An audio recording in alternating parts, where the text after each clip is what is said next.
اعوذ باللہ من الشیطان الرجیم بسم اللہ الرحمن الرحیم۔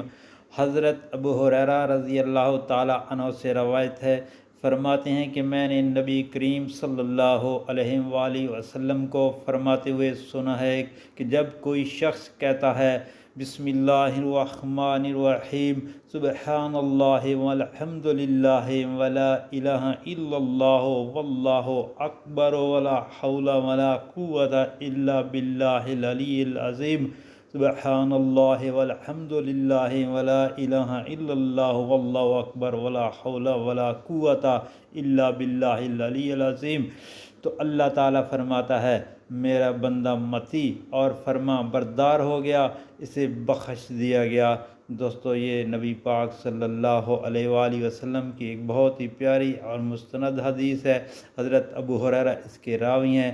اللہ پاک سے دعا ہے مجھے اور آپ سب کو اس پر عمل کرنے کی توفیق عطا فرمائے، آمین۔ اور اللہ پاک سے دعا ہے کہ آپ کی اور ہماری سب کی پریشانیاں دور فرمائے۔